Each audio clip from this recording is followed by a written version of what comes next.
of existing gas main and ease of installation procedure. Electrical connection costs will be provided as they become available.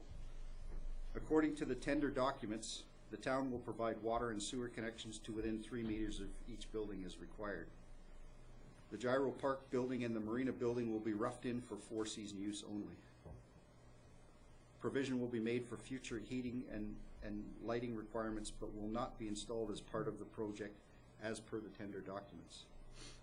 The town has ordered vandal-resistant stainless steel plumbing fixtures for all of the proposed washrooms and will be responsible for all costs associated with the purchase upon delivery. There will be costs associated with renting or purchasing portable public washroom facilities. The following is a financial overview of the project presented for clarity. The total budget amount from resort municipality funding is $466,000. The construction cost using our recommended bid is $362,096.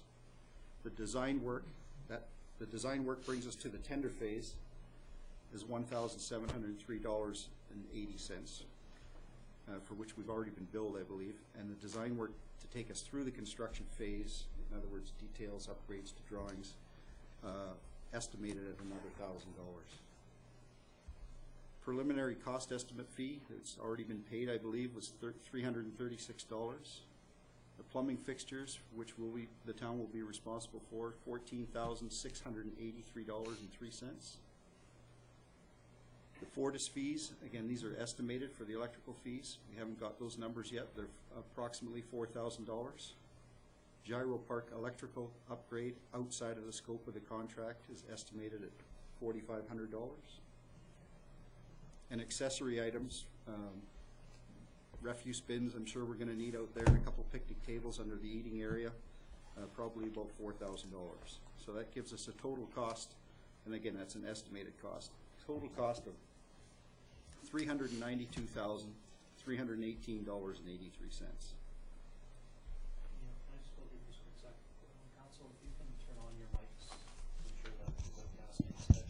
Oh. Hello. Hello. Okay. Site servicing costs for water and sewer have not been included. Servicing of the Marina building is included in the budget for the Marina development project already. Servicing for the Gyro Park building will consist of using the existing sewer connection, but upgrading the existing water service to a 2-inch in size. Servicing for the Indigo Lands building is yet to be determined. Costs associated with the portable public washrooms also have not been included. The cost to rent an 11-foot by 32-foot washroom trailer is $1,575 per month, and the cost to purchase the same trailer is $83,710. A smaller unit is available at a rental rate of $900 per month and a purchase price of $55,420. There is also a delivery charge for transportation to Osoyoos of $1,690, and I'm not sure from the document, but I think that price is just on the purchase. The rental, you wouldn't pay that fee. Some implications for the community. The community would benefit by the construction of the new buildings in the following ways: replacement of the old existing Gyro Park washroom building. An addition of a concession stand will increase the enjoyment of all users of the park, and the concession stand may create some employment opportunities for students. New washrooms at the Marina would be appreciated by all users of the Marina and passers-by, and the new washroom at the Indigo Land Park will provide relief for people using Cottonwood area as a walking destination. The design of this building could be used as a template for other small washroom buildings around town, such as Lakeshore Drive. Organizational. The construction of the buildings will be overseen by the building inspector with guidance from the Waterfront Steering Committee. Construction will be tracked by building permits, much like any other construction project, and a building inspection service and record keeping will be provided. For budget, the construction of the buildings represents a substantial investment in the community by the town. There is grant money available through the Provincial Resort Municipality Funding Program that will cover a substantial amount of the total cost of the project. It is apparent that the availability of grant funding depends upon the completion date of the project. Under sustainability, the design of the buildings is in line with some of the best practices regarding green construction technology, such as use of as much natural lighting as practical, using skylights and glass block. Electrical lighting will only be required after sundown and possibly during off-season or winter use or events. Lights will be sensor activated and will automatically turn off when not in use. Electricity will power hand dryers in the Gyro Park and Marina buildings, eliminating the need for paper towels and paper towel dispensers. Cold water faucets at lavatory sinks will eliminate need for hot water heating for the washrooms. Storm water will percolate into the surrounding site naturally through seepage trench or dry well design. And the options are, number one, direct the administration to proceed with the washroom construction project in its entirety after selection of a successful bidder and issuing a notice of award of contract. Number two, direct the administration to proceed partially with the washroom construction project. Or number three, direct the administration to not proceed with the washroom construction project. And the recommendation is that the administration recommends that council direct the administration to proceed with the washroom construction project with input from council regarding the specifics of temporary event washroom facilities, selection of a winning bidder, and acceptance of the demolition and construction schedules. The administration recommends awarding the contract to Tri-City Construction at a price of $323,300 plus $38,796 HST for a total price of $362,096. Thanks, Mr. Paget. I'm sure there's a couple of questions here that are common to everybody at the table. Interesting enough, the first one I'm going to ask, who got appointed for the demolition process? Soyuz Aggregates. Soyuz Aggregates. That was a non-bid process? That was just an appointment? It was under the dollar amount that we could just get three quotes locally and award a contract that way. Okay, so there was 3 quotes? Yep. Okay. Any questions from council? I'm sorry, there was 2 quotes. 2 quotes. 2 quotes, Okay. not 3. Okay. And the other bidder would have been who? The other quote supplier? South Okanagan Concrete Products. Okay. Okay. So we had the 2 of them there. They were very close. Okay. Very close. Okay. Thank you. And I guess the major item of concern here would be the rejection of the low bidder, which was local. And I think that'll cause everybody a great deal of problems. So we can find out why. I know why. I can tell you. That's what we're waiting for. Okay. During the bid opening process, which was right here in this room, when Charlton Contracting's bid was open, he sort of went white in the face, and after the process came up to me and said, I forgot something, which I figured from the numbers. We had done a very close estimate ourselves and had some pricing done locally, and he had forgotten a major component. He had forgotten $55,000 worth of concrete block. So he said he would have to withdraw his tender immediately. So I said, well, let's put it out there, put it up as a bid, and just put a note here that an error was made, and decide whether or not we can accept that bid with an addendum, which we can't do, or just reject the bid, or he can withdraw his tender accordingly. So we decided that we would just reject the bid. Okay. Council? Yes, Councilman Porta. Thank you. I'm a little bit concerned about the time frame here. I'm looking at the events that will happen in June down at Gyro Park. Mm-hmm. So the contractor either has to have that part of it ready for Relay for Life, or not at all, and we move in the portable ones. Is that correct? Yeah, they can't complete construction of even just the one building by June 23rd, I think, is Relay for Life. Okay, so then I would guess that the sensible thing to do would be not to start construction of that until after some of those events are finished, and bring in the portable for a certain amount of time. Has that been considered? That, obviously it's been mentioned, so. It's been mentioned, and there's a number of things have been mentioned, not demolishing the existing Gyro Park Washroom building until after the events. Oh, you please go ahead and demolish that right now. We've been waiting a Well, long that's one of the time things for that's that. been discussed, and the other thing is commencing construction, fencing the area off as is required by the contract documents, and providing the portable washroom facilities as well. Yeah.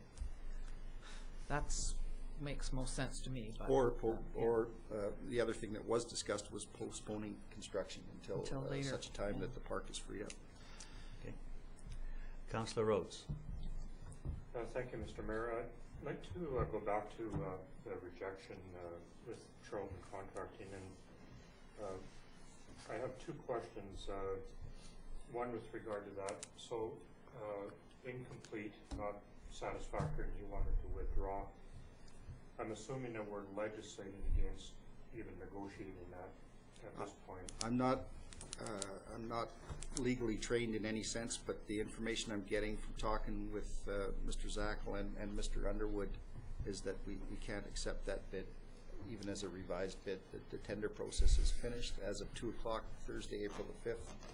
After that, it's a done deal. There's nothing that we And can he, do to... sorry to cut you off there, but he has expressed the fact that he cannot construct the building for that quote, that figure. I understand that part. I'm just wondering, I guess what my first question is there anything that we can do? Is there any possibility that we could reintroduce this or put it back into their, for obvious reasons, being a local business and that type of thing? Mr. Zackel. Yeah, thanks, CJ. I totally understand where you're coming from, and it's really difficult when you have to reject a local bidder. I mean, we don't like to do this. I had followed up as well with Terry to find out how he dealt with this in the past, because he's had lots of issues in dealing with tenders and processes.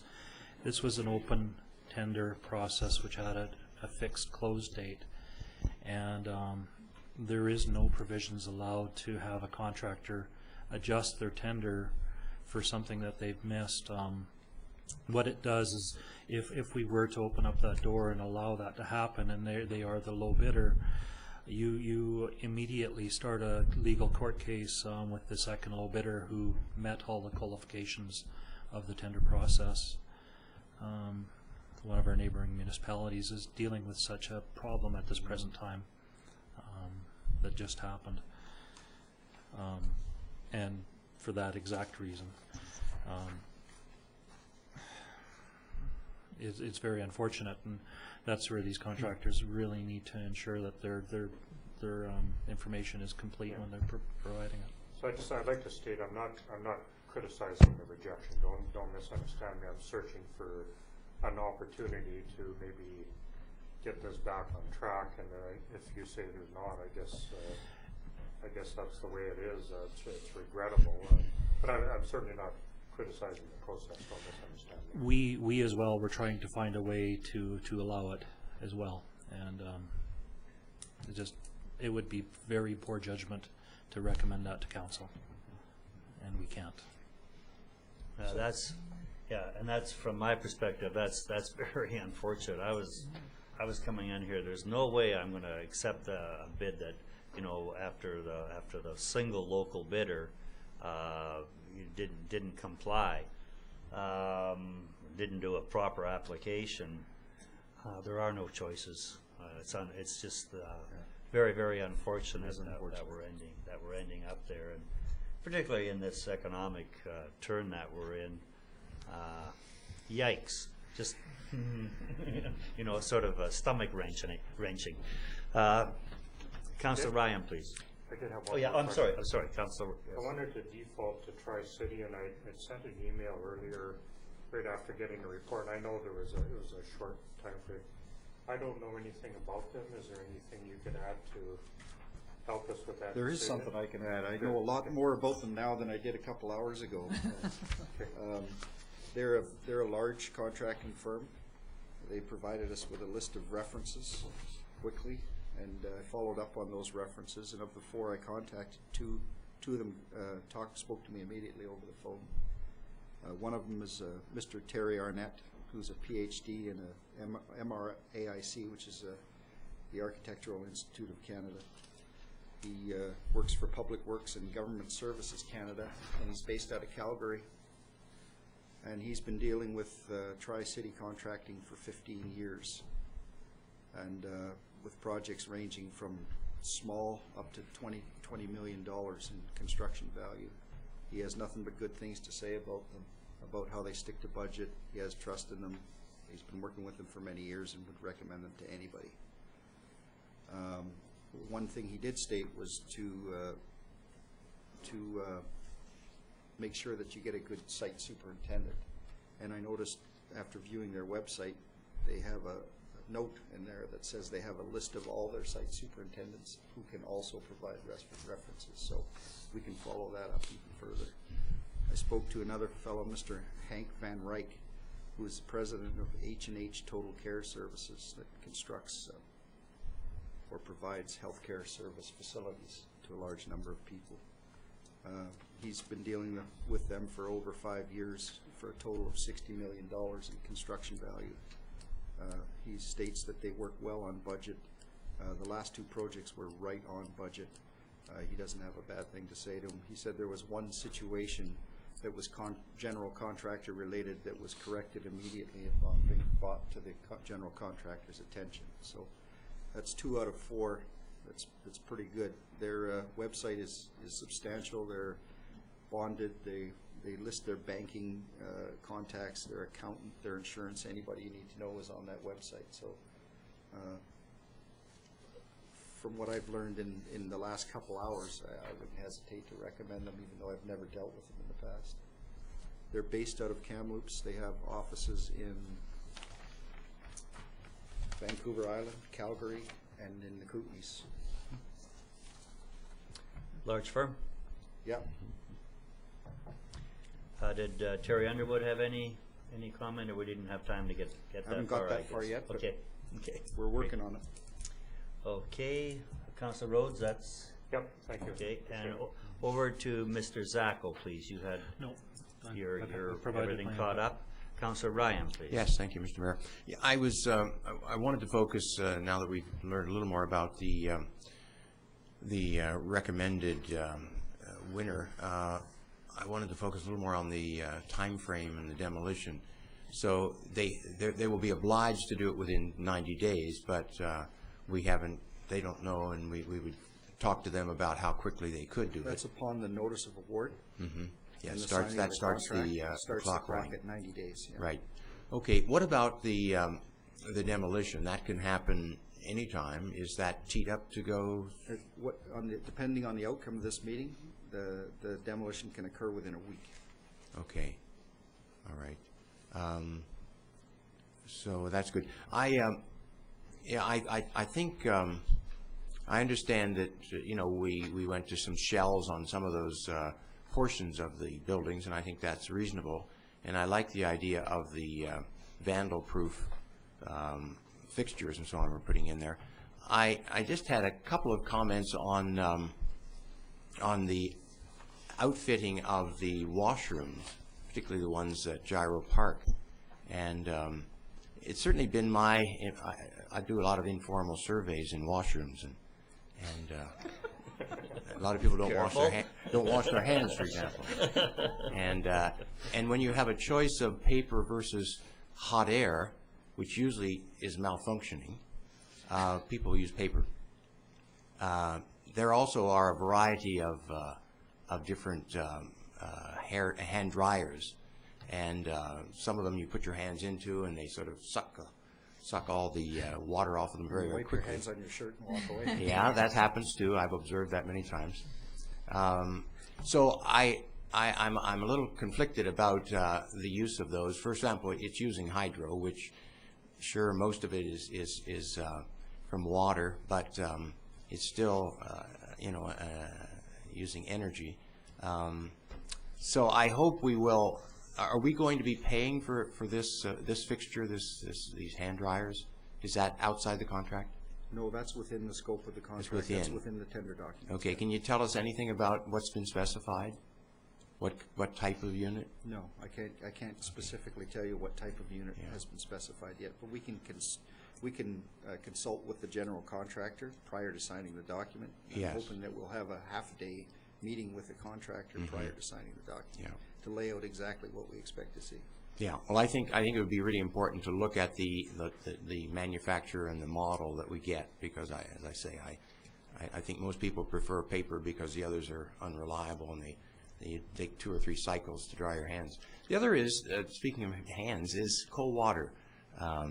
Is there anything that the health department requires in terms of warm water? Yeah, I was sure in my own mind that we would have to provide hot water as part of hand sanitizing. Interior Health does not get involved in public washrooms whatsoever. They don't want to see the plans. They don't want to come and do an inspection of them, which I was really surprised at. Yes. It being a public facility like that. Yeah. They would be involved, however, if we open a concession stand Yes. and there's food preparation, Yeah. they'll be right in there. And And that will have to be provided. unit will with have hot to have a water. hot water heater. And if you look at the plans, there's Yeah. a proposal for a rough-in for a hot water tank for future use for the concession Yeah. stand. Yeah, I think it's really not contemporary to have cold water, because cold water can be very cold. You know, if it's underground and it's coming up and it's very cold, and I just personally I think it's unsanitary, and I'd like to see us. You know, there are all kinds of small units that can heat it on demand. I'd like to see that as something that we discuss as well. I don't like the idea of cold water in laboratories. So, okay, those are my comments. Okay, we'll have to get into the motion, please. Yes, Councilor Plant?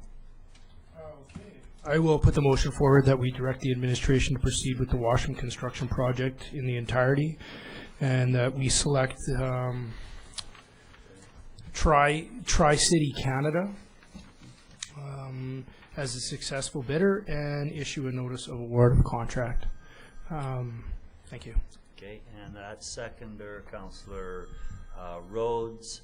Discussion, please. Councilor Plant. Just wanted to say thank you, Neil. All the information there was great that you gave, and actually CJ Rhodes, with Councilor Rhodes' question on who they are, I feel a little bit more confident in that. And again, I just want to express my, that we didn't get a local bidder again, that Carlton, that we had that omission. I just, it's hard to look at it on there. Unfortunately, it probably would have been easier if I didn't see their name on there versus seeing it on there. But great work on getting this all done. Thanks, Neil. Okay, Councilor McCordoff. I'm just a little concerned about the time frame here. If you sign this contract, say the 15th of April, they then have 3 months to finish it, and that's not going to work, is it? Especially with the events that are happening. So are you considering signing the contract and starting at the beginning of August or something like that? And is that a possibility, or is it a thought to not do the washroom at Gyro Beach and do the other 2 and then come back to it? Sorry, it just occurred to me. Considered all of your points, but the thing to remember is that this is going to be funded out of resort municipal funding, and there's a deadline on that. Okay. And basically, we do have to start constructing right away to meet their requirements. Okay. And I see that moving ahead as planned. I think we have a few items to talk about. One would be the hot water, with probably a tankless system in there that they have available now. When we look at that drying method, there's some pretty neat hand dryers out there now, that those high volume ones and that. I mean, you're right, the old ones were ridiculous, but some of that next generation or next generation hand dryers, they're pretty efficient. And if we're going to vandal-proof toilets, probably the last thing we want down there is a paper product coming out of a dispenser to be lit on fire and melt the plastic container that it's in. So I think we're sort of on the right track. Although there are some items to talk about, and I think one of them, when we're into dialogue, I certainly think that the Festival Society for July 1st should be there and being reassured that this thing, when it is barricaded and blockaded and wire fenced so you can't get at it for that whole July 1st weekend, that it be a minimal footprint that we're taking up. I mean, we've got 5,000 people down there, got the great fireworks going on. So there's going to be a lot of people that are going to have to be reassured, and I think that's where Councillor McCordoff is coming from. So let's make sure we do this right and get all the people out there that should be being reassured and being a part of some of these decisions being made. So I think if we can take that over to the planning department and Mr. Padgett, I think we can proceed with that. So is there any further, Councillor Rhodes? Thank you, Mr. Mayor. I just wanted to mention that if we're making a wish list of things that we would like to have happen there, I'd like to point out, only because there was vigorous debate about this being a seasonal washroom. This will not be open year-round. And if we're going to have any alterations or changes to this overall plan, I think that's something that we should maybe add to the list as well, about making it a year-round facility. If we're going to go to the extent of putting hot water in there and some of the other things that we're talking about, this could be a consideration that's right up there. Everything that's been done to this point, no hot water, seasonal closing, has been consideration to the budget to get it in there under that amount. These will add costs, but if we're going to go that route, maybe that's another consideration we should add to that list. Thanks, Councillor Rhodes, and I really would support that. As we look at our year-round and shoulder season tourism, the snowbirds that we have here, the amount of walking that they do, there's certainly going to be requests for some sort of washroom in that downtown core. We don't have anything in the wintertime yet, and maybe this should be. And I know we keep going chink chink chink. This is we're certainly rising up, but I think it's worthy of the dialogue. That's for sure. Anything for Councillor or Mr. Cunningham? Sorry. I could run. But can I keep my same job? Yeah, right. Probably not. Yeah, I just want to mention that now that we're going to be proceeding with construction of the Gyro Park washroom, we'll also have to look very quickly at the provisions for the portable unit, and council will have to consider whether they want to rent or whether they want to buy, and there's certain arguments from both sides. So a report should be taken back to council specifically on that. I would assume that Mr. Ron Doucette will be writing that, or Terry Underwood, that will discuss that with him and make sure that at least some designated person is responsible for bringing it back. If they want us to do it, we can do it. Okay, I think we'll actually make that recommendation to refer that to staff after we get this one here off the table real fast. Okay, thank you for that input. Any further discussion from council? All in favor? Opposed? Carried. Moving this forward, I'll now entertain the motion for that report. Councillor Ryan, please.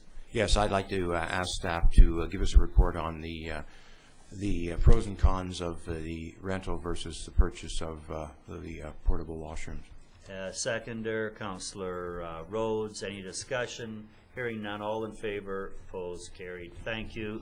Staff can get back to us on that item. Gentlemen, do you have any time constraints? Are you flying out tonight? Yes. Okay. Kelowna, okay. 8 o'clock out of Kelowna. Okay. 2 minutes. This will take, we hope this takes 2 minutes. Okay, Ms. Van Vienen, please, Victim Services. Thank you. The Town of Osias has administered the Victim Services Program for Osias since 2005. The contract runs for 1 year from April 1st to March 31st, and the total funding for the program is $35,560, which is made in 4 equal payments to the town. We're looking to approve this contract again for another year, and the recommendation is that Mayor and Corporate Officer be authorized to sign the agreement for 2012-13. Okay. Council? Councilor Rhodes? Thank you, Mr. Mayor. I'll make that motion. Okay, and seconder, Councilor Plant. Any discussion on that, please? Yes, Councilor Corda? Just one thing that in reading this is quite a lengthy report. I'm very pleased that the trafficked persons has been added to the contract. I think that's really something. It was added in there. Sorry, It's about which? trafficking, Oh, okay. people that have been trafficked, and I think there's a lot of that in the news these days, and I'm glad to see that it's been added. One other thing, can I ask? It's somewhere in here. There's the initials OIC, and I didn't know what that was. Officer in charge. Oh, and it was RCMP, so it must be. We must have them here. Okay, thank you very much. Okay, thank you. Any other discussion from council? Hearing none, all in favor? Opposed, carried. Victim Services within 2 minutes. Thank you, Ms. Van Vienen. Okay, at this point, I'll entertain a motion to close the meeting. Councilor Rhodes, Councilor Ryan, any discussion? All in favor? This meeting is now closed to the public. Thank you very much.